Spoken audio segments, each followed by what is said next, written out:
Staking is a very popular way to earn passive income in the crypto space. So, what is staking? Well, the short answer is locking up some of your tokens to help secure a blockchain and earn interest on your tokens in return. You may be wondering, how does locking up some tokens secure a blockchain? And also, from where exactly does this interest come from? Well, we will answer these questions and more in this video. Welcome to Cryptobie, where we explain cryptocurrencies and DeFi topics in the most simple and beginner-friendly way.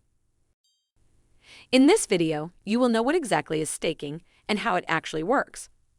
We will also talk about the risks of staking and, at the end, the top staking tokens right now and how much you can earn with them. So, let's get started.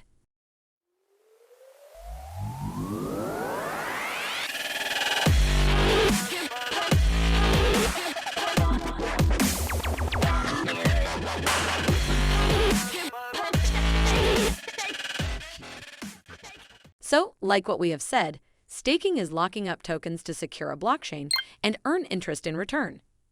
But how does locking up tokens secure a blockchain? Well, to answer this question, we need to get to something called a consensus mechanism. In our traditional centralized finance systems, a central authority like a bank keeps records of all users' accounts and their balances, and also verifies new transactions to make sure that no one is making fraudulent transactions or spending money he doesn't have. So there's just one version of these records, and the bank only has the authority to modify, add, or delete from these records. But things are different in blockchains, as a blockchain is a decentralized network. So there is no authority keeping the correct records, there are just a lot of computers connected to the network, and each computer can have a different version of the user's accounts and their transactions. So the problem here is that how do we make sure that all computers have the same correct version, and also, how does the network choose which computer gets the right to verify and add new transactions to these records? That is where consensus mechanisms come into play. A consensus mechanism is the way all computers on the network agree on the correct version of the records and on who has the right to add the next group of transactions, which is called a block. There are many consensus mechanisms, but they are out of the scope of this video. However, to explain staking, we need to explain a consensus mechanism called the proof of stake, which is pretty simple. In proof of stake, the computers that verify new blocks or groups of transactions are called validators. To make sure that these validators will act honestly and will not do anything wrong or shady, like approving fraudulent transactions, they need to lock up a large amount of tokens as a collateral before being accepted to join the network. This locking up of tokens is what is known as staking, and it helps securing the network by making sure that the validators are trustworthy. If a validator does anything wrong or approves fraudulent transactions, it gets punished by losing some or all of its stake tokens. This is known as slashing. On the other hand, if the validator is working honestly and correctly to secure the network, it gets rewarded by new tokens in return for its services. These newly created tokens are the staking rewards, and that is where your staking interest comes from. A very important point here is that on most proof-of-stake blockchains, there is a minimum amount each validator needs to stake to be able to join the network. They can stake more if they want, but they can't stake less than this minimum amount. Also, there is something called a locking period. Basically, when you stake your tokens, they get locked up on the network for a specific duration.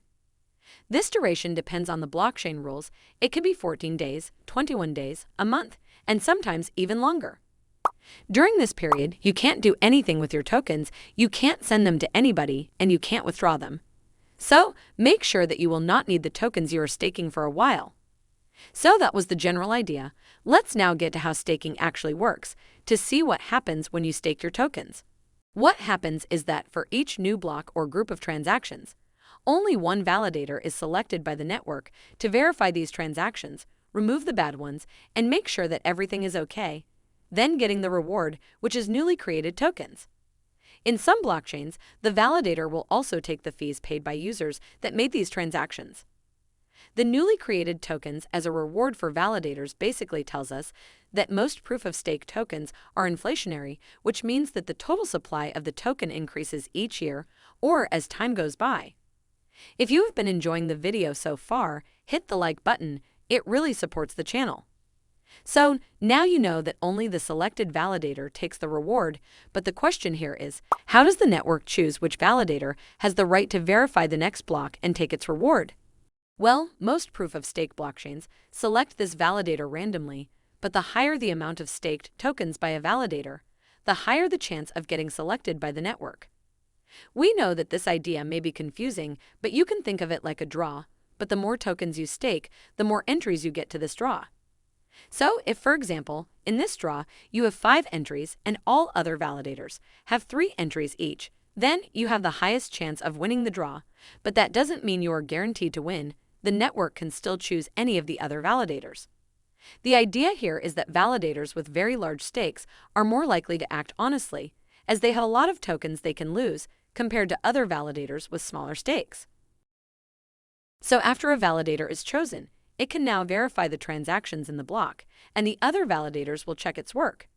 If everything is okay, the validator gets the reward, and then a new validator is chosen for the next block.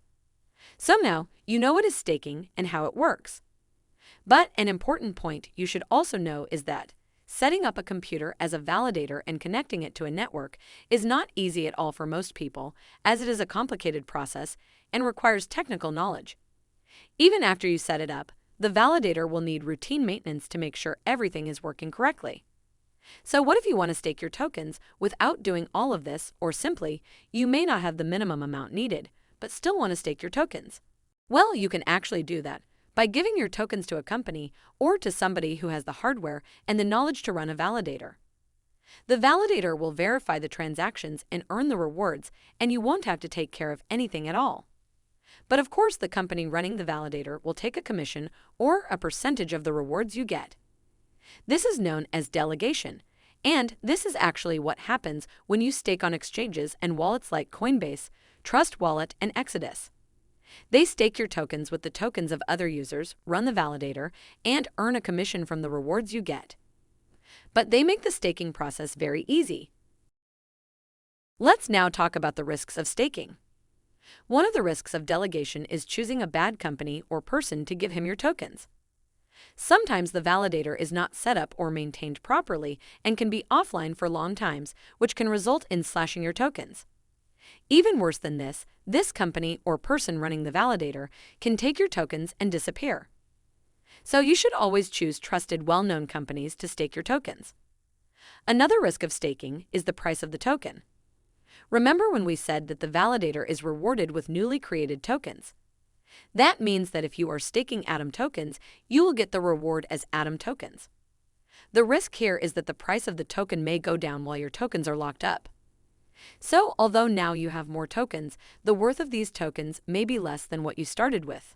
For example, you may have staked 500 Atom tokens when the price of Atom was $10 per token. So the total worth of your tokens was $5,000. Let's say you left them staked for a while and you earned some more Atom tokens. Let's say you now have 550 Atom tokens, but the thing is that the price have fallen to $5 per Atom, which makes the total worth of your tokens $2,750. So to avoid these losses, you should only stake tokens you think will go up in price and you are planning to hold for a long time. Before we end the video, let's see the most popular staking tokens right now and how much you can earn currently. Keep in mind that these earnings change frequently. So we have Cosmos, which gives you currently about 19% for running a validator yourself and around 18% for delegating your Atom tokens. Next, we have Polkadot, which gives around 15% for running a validator and 14% for delegating your DOT tokens. Another token is Elrond, which currently gives 13% for running a validator and around 12% for delegation. We also have Avalanche with 9% for running a validator and 8% for delegation. And finally, Solana, which gives around 6% for validators and around 5% for delegation. At the end of this video, we hope you learned what you need to know about staking and how it works. And if you liked our video, hit the like button, let us know in the comments if you have any questions, and subscribe to our channel and turn on the notifications so you don't miss our new videos. Thanks for watching.